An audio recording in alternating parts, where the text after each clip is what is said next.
이번에는 홍콩으로 가보겠습니다. 가오싱 특파원과 함께 할게요. 먼저 전일 상승 마감한 홍콩 증시 핵심 포인트부터 짚어주실까요? 네, 새해 들어서 홍콩 증시는 전체적으로 상승세를 이어갔습니다. 어제 기준 연초 대비 약 7.6% 상승하였습니다. 어제 항생 지수는 하락 출발하였지만 등락을 반복하며 최종 약 0.5% 상승하여 21,678포인트로 마감했습니다.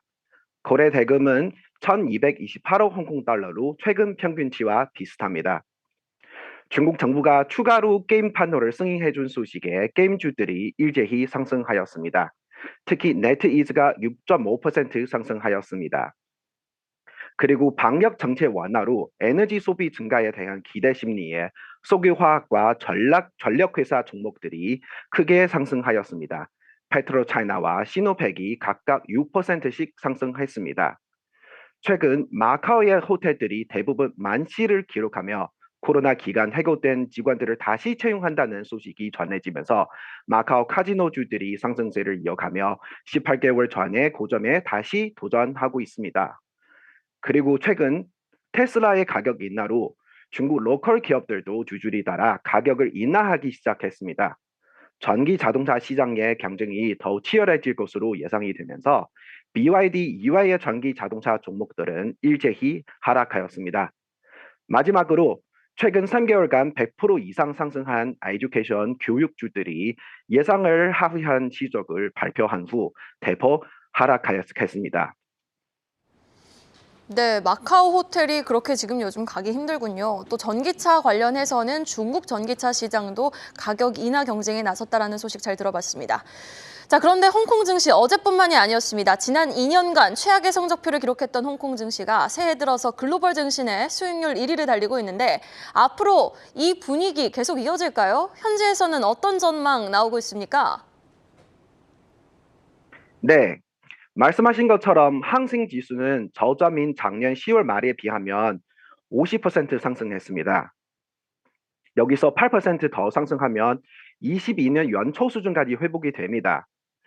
뒤돌아보면 작년 10월 중국 20차 당대회가 끝난 시점이 시장의 바닥으로 보여지고 있습니다. 그 당시에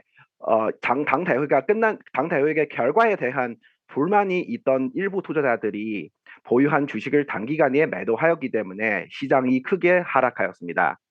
이후 중국의 갑작스러운 방역 정책 완화, 부동산과 테크 기업에 대한 규제 완화, 그리고 3년 만에 본토와 홍콩 간의 출입을 개방하는 정책들이 호재로 작용했습니다. 시장의 기회는 가장 절망적인 순간에 있다는 것을 다시 한번 느끼게 되었습니다. 주식시장뿐만 아니라 계속 침체되던 부동산 시장도 오랜만에 활력을 되찾고 있습니다. 실제로 아직은 가격이 상승세로 전환되지 않았지만 하락세는 어느 정도 멈췄고 거래량이 조금씩 늘고 있습니다.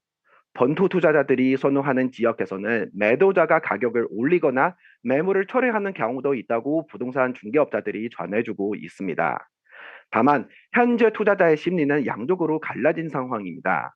한편에서는 중국 경제가 코로나 기간 동안 받은 타격이 너무 커 회복하는데 많은 시간을 걸릴 것으로 보고 적극적인 매수는 시기상조라는 의견과 다른 한편으로는 중국 정부의 정책 방향이 180도 전환했고 향후에 더 많은 경제 부양책이 나올 것이라 지금이 투자의 적이라는 정반대된 두 가지 의견이 공존하고 있습니다. 그렇지만 단기적으로 빠른 상승에 대한 피로감도 있는 데다 오늘부터春절 기간에 진입한 본토 투자자들이 7거래일 동안 홍콩 주식을 거래할 수 없기 때문에 홍콩 증시의 수급 리스크가 있지 않을까 싶습니다. 중장기적으로 보면 지방 정부의 재정난, 청년 취업난 등 사회 문제를 해결하기 위해서 중국 정부는 다시 친기업적 정책을 펼칠 수밖에 없다고 저는 생각합니다.